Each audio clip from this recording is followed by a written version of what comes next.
So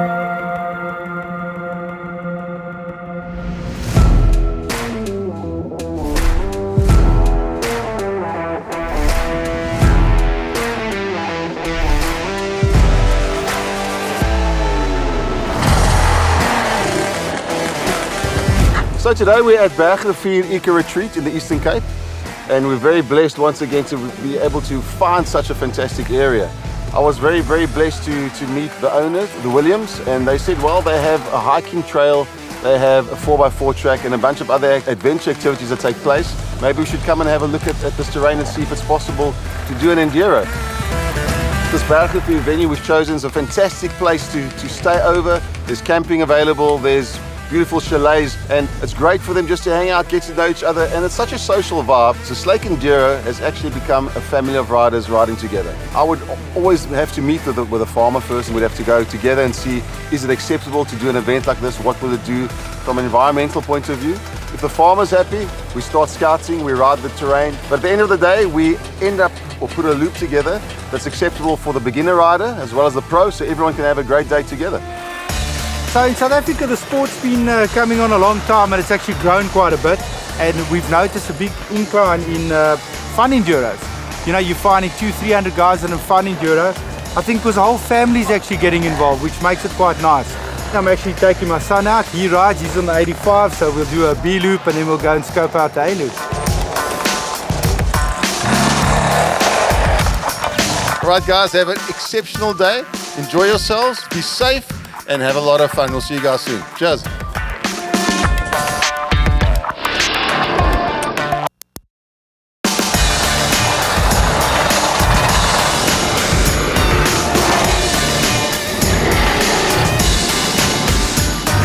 There's going to be a lot of technical stuff today, I can see that. We haven't had a lot of rain yet, but there are a lot of river crossings, so there is going to be river bed.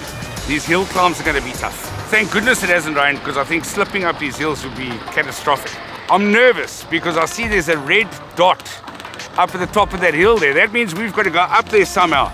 But yeah, good fun nonetheless, eh? And everybody knows everybody. And if you need help and your bike doesn't start, someone will come and assist you, and quite a close group of people and everybody's just here to enjoy the motorcycles and have the same passion. So everybody's willing to help everybody and just enjoy the day. If you want to get the correct enduro bike, you can't bring a motocross bike to an enduro event. You can, but it's not the right tool. You need to get the right size wheels, handguards, right size engine, weighted flywheel. It all just makes the ride a lot easier. KTM, Husqvarna, they're made specifically for enduros, otherwise motocross, but it's a bike specific for the application.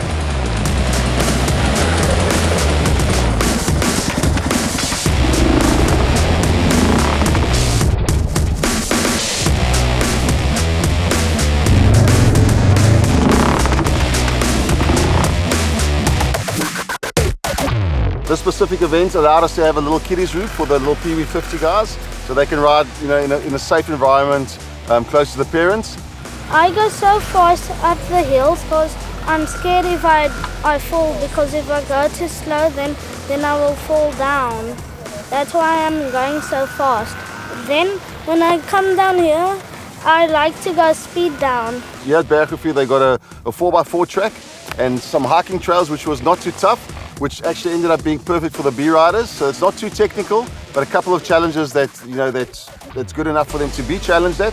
And then the A riders, the A-stream riders, that's another story. We're throwing switchback climbs up the hills, and there's a beautiful little trail running down that they call the Nguni Trail, which is a long switchback downhill, which you really enjoyed going down to the bottom. There's everything from canopy riding, there's awesome descents, a beautiful riverbed. The rivers are full of rock, there's water, there's a lot of challenges for the A riders. So we went into some nice riverbeds and some nice uphills and downhills. It was lots of fun. Ons het baie jare Winterberg gery, dit nie ver van hier af nie. So die range is selfde, so is baie klip, baie sand, paar heuwels, baie rivierbeddings, so 'n bietjie van alles wat dit regtig pret maak.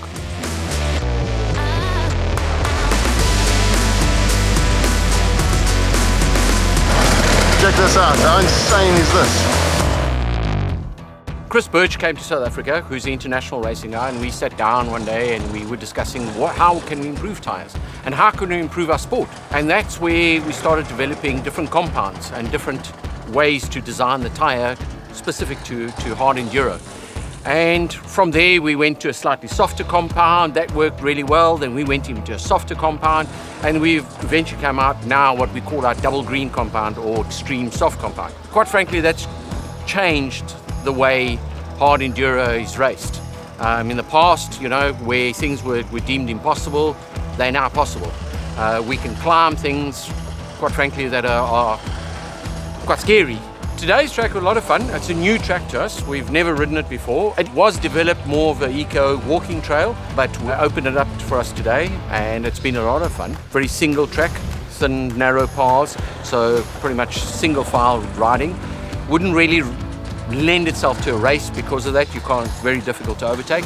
But it wasn't about racing, it was about having fun, getting out there and getting to ride your bike where in normal situations you wouldn't be allowed to ride. I'm riding with my son. He's been as well taken to the sport. We try to help the guys that are struggling. Today we had to pull a guy out of a ravine. He slipped off the side, but that's what it's about.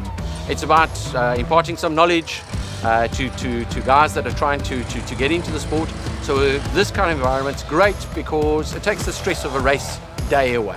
Race days are very stressful, and that scares a lot of people away. This brings a lot of people into the sport.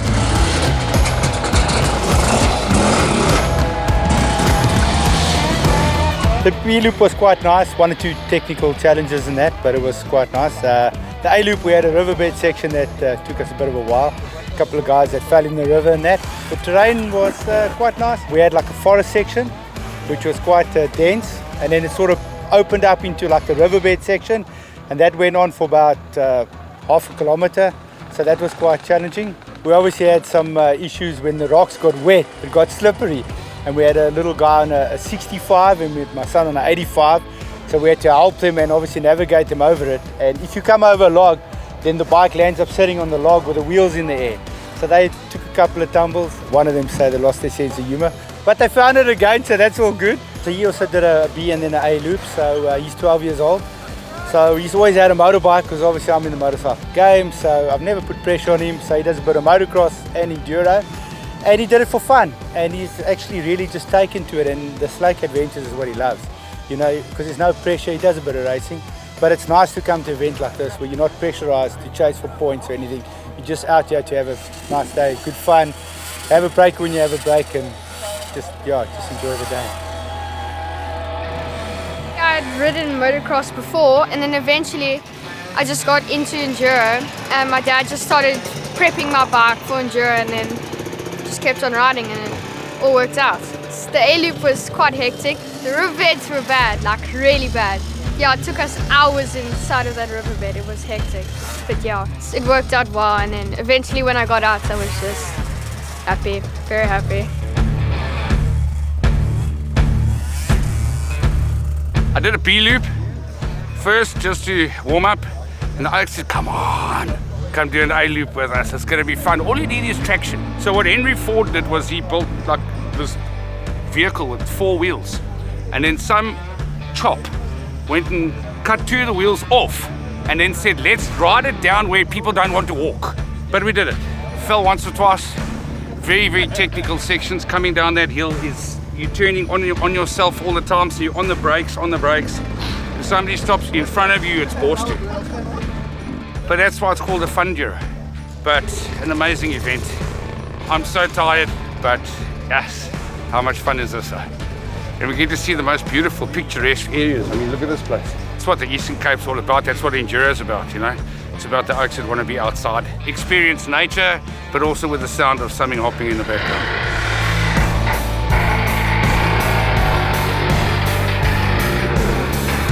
There's a hill right to the back of us. You guys probably can't see that. At this stage, we're calling it vertigo. Some guys are calling it 45, because it's 45 degrees to climb. At the end of the day, you need to have momentum from the bottom to get right to the top. And when most guys start too slow at the bottom, they end up halfway and they start spinning and really struggling. And that's a typical area where bikes boil.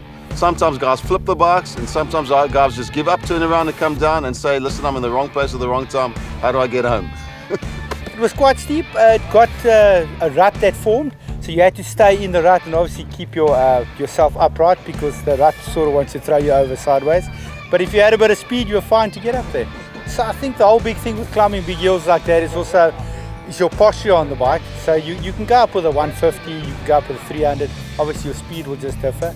But I see a couple of guys are newbies, so they're sitting quite far back. So what happens is at 45 degrees, so the bike tends to one wheelie, the guy shuts off and then he loses his speed.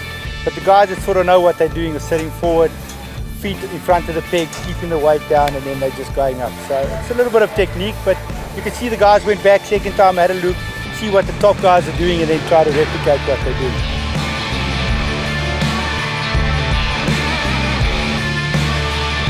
We always look after the terrain that we use.